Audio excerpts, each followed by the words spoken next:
வணக்கம் நண்பர்களே, welcome to thinking for exams. இந்த சேனல் எதுக்கானதுன்னா state government, central government and private jobs இதுக்கான நோட்டிஃபிகேஷன்லாம் சொல்கிறது. தென் மேக்ஸ் அண்ட் ஆப்டிடியூடுக்கான ஷார்ட்கட்ஸ் இந்த சேனலில் நம்ம சொல்லிக் கொடுக்குறோம். இன்றைக்கி நம்ம என்ன பார்க்க போகிறோம்னா, நம்ம இந்தியன் ரயில்வேஸ் வந்து நோட்டிஃபிகேஷன் தான் பார்க்க போகிறோம். நம்ம இந்தியன் ரயில்வேஸ் ஆர்ஆர்பியில் இருந்த நோட்டிஃபிகேஷன் நம்பர் 7/2025 தான். இது எதுக்காகனா நான் technical popular categories under graduate post. இதில் முக்கியமான டேட்ஸ்லாம் என்னென்னு பார்ப்போம். இந்த நோட்டீஸ் எப்போ ரிலீஸ் ஆச்சுன்னா 4/10/2025 ரிலீஸ் ஆச்சு. இதோட அப்ளிகேஷன் ஸ்டார்ட் ஆன டேட் வந்து 28/10/2025. இதோட அப்ளிகேஷன் லாஸ்ட் டேட் 27/11/2025 நைட் 11:15 முடியுது. நம்ம அப்ளிகேஷனை சப்மிட் பண்ண அப்புறம் என்னது ஃபீஸ் பேமெண்ட் பண்ணுறதுக்கு எக்ஸ்ட்ரா ஒரு 2 days டைம் இருக்கும். 29/11 வரைக்கும் இருக்கும். நம்ம ஏதாவது தப்பு பண்ணி அதில் ஏதாவது அப்ளை பண்ணும்போது தப்பாக ஆயிடுச்சுன்னா அதை வந்து கரெக்ஷன் விண்டோ வந்து 30 to 9 வரைக்கும் ஓப்பன் ஆகிருக்கு.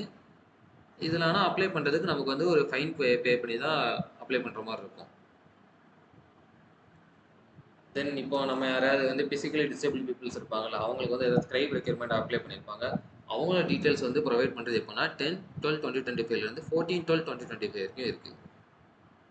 நெக்ஸ்ட் இதுக்கு எந்த போஸ்ட்லாம் இருக்குன்னா, commercial cum ticket clerk, accounts clerk cum typist, junior clerk cum typist, train clerks இருக்குது. இது எல்லாமே எது கீழே வருதுன்னா 7th பே லெவல் கமிஷன் கீழே வருது.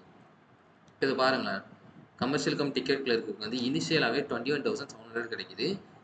வேறு அக்கௌண்ட் கிளர்க்கு வந்து 19,900 கிடைக்குது. ஜூனியர் கிளர்க் கம் டைப்பிஸ்ட்டுக்கு 19,900, தென் ட்ரெயின் கிளர்ஸ்க்கும் 19,900.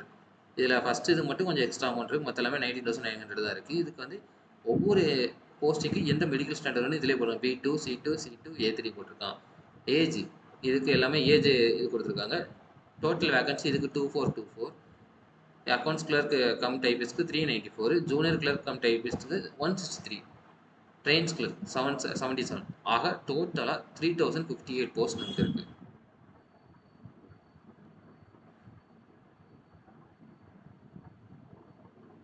இதில் பார்த்தீங்கன்னா நம்ம விஷன் ஸ்டாண்டர்ட்ஸ் எப்படின்னு போடுவாங்க. இந்த physically fitter A3, B2, C2 என்ன போட்டிருக்காங்க. தென் ஏஜ் லிமிட்டு நமக்கு எல்லா குரூப்புக்குமே வந்து 18 to 30 வரைக்கும் இருக்குது. லோவர் ஏஜ் லிமிட்னா நம்ம என்ன தெரியுமா, இப்போ ஆஸ் பர் 1/1/2026 கணக்குப்படி நம்ம ஏதாவது பர்சன் வந்து 1/1/2008 இருக்குல்ல, அதுக்கப்புறம் பிறந்தவங்க வந்து இதுக்கு எலிஜிபிள் ஆக மாட்டாங்க. அப்பர் ஏஜ் லிமிட் வந்து அன்ரிசர்வ்க்கு இதுக்குள்ள வந்து 1996க்கும், நான் கிரிமினல் 1993, SC/STக்கும் 1991, அதுக்கு முன்னாடி பிறந்தவங்களாம் எலிஜிபிள் கிடையாது. இதில் ரிலாக்ஸேஷன் உண்டு. ரிலாக்ஸேஷன் வந்து SC/STக்கு வந்து 5 yearsம், OBC நான் கிரிமிலேயருக்கு 3 years. அப்புறம் எக்ஸர்விஸ்மேனில் அதுலேயும் கேட்டகரி அன்ரிசர்வ் OBC அதில் 3 years, 6 years, 8 yearsனு வருது. PWD உள்ளவங்களுக்கு அன்ரிசர்வ் அதுவும் கேட்டகரி பொறுத்து 10 years, 13 years, 15 years வருது. வேறு இதுக்கு முன்னாடியே யாராவது வந்து இந்த குரூப் C சர்விங் போஸ்ட்டில் வந்து குரூப் D அதை மாதிரிலாம் பண்ணியிருப்பாங்க மினிமம் 3 years, அவங்களுக்கும் ஏஜ் ரிலாக்ஸேஷன் 40 years, 43 years உண்டு. இதில் உங்களோட க்ரைட்டீரியா என்னன்னு பார்த்து அதில் ஏஜ் ரிலாக்ஸேஷன் பார்த்துக்கோங்க.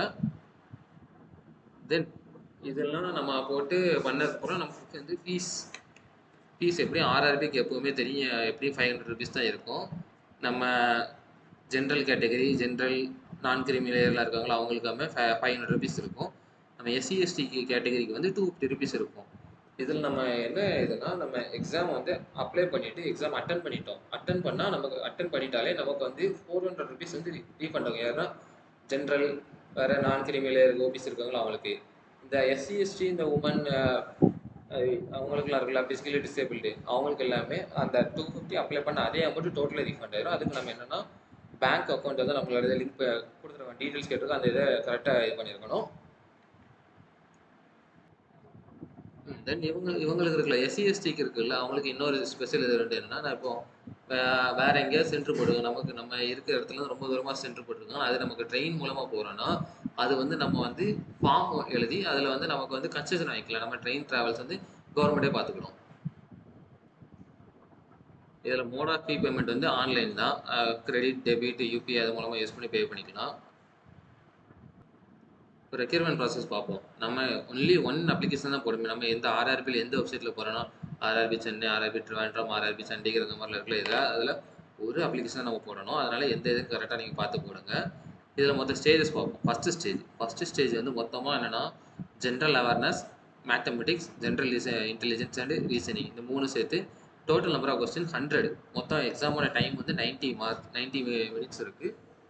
இதில் வந்து நெகட்டிவ் மார்க்கிங் உண்டு. எல்லா கொஸ்டினும் 1 மார்க் உண்டு. தப்பாக போச்சுன்னா 1/3 மார்க்ஸ் வந்து நெகட்டிவ் ஆயிரும். அதனால் கரெக்டான ஆன்சர் மட்டும் பாருங்கள், கெஸ் பண்ணாதீங்க. தென் இது முடிஞ்சதுக்கப்புறம் இதில் ஷார்ட் லிஸ்ட் ஆனவங்க செகண்ட் ஸ்டேஜுக்கு போகிறவங்களுக்கு எப்படின்னா general awareness 50, mathematics 35, general intelligence and reasoning 35, total 120 questions இருக்குது 90 மினிட்ஸில். இதுலேயுமே என்னென்னா நெகட்டிவ் மார்க்கிங் வந்து 1/3. இதுலேயும் கிளியர் பண்ணணும். சர்டன் போஸ்ட்டுக்கு வந்து நமக்கு வந்து டைப்பிங் எலிஜிபிலிட்டி இருக்குது, மற்ற போஸ்ட்டுக்கு அது இருக்காது.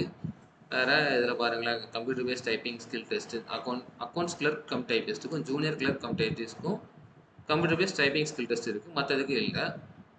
தென் இதெல்லாம் முடிச்சதுக்கப்புறம் டாக்குமெண்ட் வெரிஃபிகேஷன் பண்ணிவிட்டு இப்போ பேசிக் மெடிக்கல் சர்டிஃபிகேட் கொடுத்தா அடுத்து நம்ம ஜாயின் பண்ணிக்கலாம். டாக்குமெண்ட்ஸ் எல்லாமே கரெக்டாக நம்ம சப்மிட் பண்ணுற மாதிரி இருக்கும்.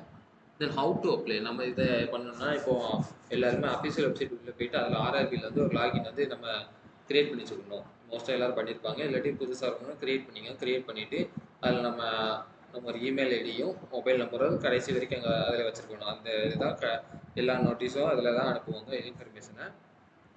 அதில் மோஸ்ட்டாக ஆதாரை வந்து லிங்க் பண்ணி சொல்லியிருப்பாங்க, அதை லிங்க் பண்ணிட்டா வந்து நமக்கு யூஸ் தான். ஏன்னா நம்ம வந்து அது ரொம்ப இப்போ எக்ஸாமுக்கு போகிறீங்கன்னா அது ஆதார் வெரிஃபை இல்லாத பர்சன்ஸ் வந்து 2 மணி நேரம் இல்லை 3 மணி நேரம் முன்னாடியே வந்து அங்கே வந்து செக்இன் பண்ணுற மாதிரி இருக்கும். இதுனா நம்ம ஆதாரை வந்து காமிச்சா மட்டும் போதும், உள்ளே போய் எக்ஸாமுக்கு போயிடலாம். நமக்கு லாஸ்ட் மினிட் ரஷ் இருக்காது. ஜென்ரல் கைட்லைன்ஸ் எப்படின்னா உள்ள நம்ம வெப்சைட்டில் வந்து நம்ம அக்கௌண்ட் க்ரியேட் பண்ணி உள்ளே லாகின் பண்ணி நம்ம டீட்டெயில்ஸ் எல்லாம் கொடுக்கும். எந்த ஆர்ஆர்பி எந்த சென்டர்லேருந்து எக்ஸாம் இது பண்ண போகிறோம், எந்த ஜோன்லேருந்துன்னு கொடுத்துட்டு இதில் நம்ம டீட்டெயில்ஸ்லாம் கொடுக்குறோம். இப்போ நம்ம அப்ளை பண்ணும்போது நம்மளோட லைவ் ஃபோட்டோ வந்து கேப்சர் ஆகும். நம்ம ஃபோட்டோ பாஸ்போர்ட் சைஸ் ஃபோட்டோ தேவையில்லை, அதுக்கு பேர் லைவ் ஃபோட்டோ எடுக்கிறோம். சரி, நம்ம சிக்னேச்சருக்கு வந்து நம்ம எப்போ நார்மலாக போடுற மாதிரி ஜேபிஇஜியில் இருக்கிறது தான் கொடுக்குறோம். நம்ம அதில் சிக்னேச்சர் வந்து ஸ்பெசிஃபைடு கேபி இருக்கும். கேபி இருக்கும். அது வந்து நம்ம வந்து பிளாக் பெனில் தான் யூஸ் பண்ணணும். பிளாக் பெனில் ஒயிட் பேக்ரவுண்ட் யூஸ் பண்ணணும். அது என்னென்னா அந்த சிக்னேச்சர் இருக்குல்ல, அந்த பிளாக் லெட்டர் அல்லது கூட கேபிட்டல் அது கூடாது. நம்ம வந்து ரன்னிங் லெட்டர் தான் இருக்கணும், அதுதான் வந்து வேலிடாக இருக்கும். இதில் மாடிஃபிகேஷனாக சப்மிட்டட் அப்ளிகேஷன் டீட்டெயில்ஸ் இருக்குது. அது வந்து நம்ம ஏதாவது சேஞ்சஸ் பண்ண வேண்டியிருக்குன்னா அதை மாடிஃபை பண்ணலாம். ஆனால் அதுக்கு நம்ம வந்து 250 rupees பே பண்ணுற மாதிரி இருக்கும். சப்போஸ் இன்கேஸ் யாராவது தப்பாக பண்ணிட்டீங்கன்னா வேணால் அதை வந்து யூஸ் பண்ணிக்கோங்க. இது டோட்டலாக ஒரு டேப்லர் கிளம்ப போட்டுருக்கோங்க. அந்த கமர்ஷியல் டிக்கெட் கிளர்க்கு எந்த பே லெவல் ஸ்கேலு மினிமம் வச்சுக்கலாம். 12th or equivalence with not less than 50% mark, அந்த மாதிரி 50% மார்க் மாதிரி உண்டு. அதே மாதிரி ஒவ்வொரு இதுக்கு அக்கௌண்ட் லிஸ்ட்க்கும் 12th உள்ள என்னென்ன எவ்வளோ பர்சன்டேஜ் மார்க் பண்ணால் அதை நீங்கள் பார்த்துக்கோங்க. தென் நமக்கு வந்து நம்ம ரயில்வே ஜோன் அதில் எப்படி வேகன்சி பார்த்துக்கணும். நம்ம எந்த ஜோனில் அப்ளை பண்ணுறோம் அதில் நம்ம என்ன கேட்டகரி இருக்கோ அதில் பார்த்துக்கலாம். அகமதாபாத், அஜ்மீர், அந்த மாதிரி பெங்களூர், நம்ம சென்னை, ட்ரிவாண்ட்ரம் எல்லாமே இருக்கும். இதில் வந்து நீங்கள் என்ன கேட்டகரி இருக்கீங்களோ அதை பொறுத்து எதில் வேகன்சி இருக்கோ அதை நீங்கள் அப்ளை பண்ணுங்கள். இதில் வேறு ஏதாவது டவுட்ஸ் இருந்துச்சுன்னா நீங்கள் வந்து கமெண்ட் செக்ஷனில் ஏதாவது கமெண்ட் பண்ணுங்கள், நாங்கள் வந்து அதுக்கு சீக்கிரமாக ரிப்ளை பண்ணிடுவோம். மேலும் இதே மாதிரி நோட்டிஃபிகேஷன்ஸ் அப்டேட்ஸ் வேணும்னா நம்ம இந்த சேனலை வந்து திங்கிங் ஃபார் எக்ஸாமை ஃபாலோ பண்ணுங்கள். இதோட அஃபிஷியல் வெப்சைட் லிங்க்கும் நோட்டிஃபிகேஷனோட லிங்க்கும் நம்ம வந்து டிஸ்கிரிப்ஷனில் ஆட் பண்ணுறோம். NTPC எக்ஸாமை இந்த வருஷமே கிராக் பண்ணுறதுக்கு எங்களோட வாழ்த்துக்கள். நன்றி.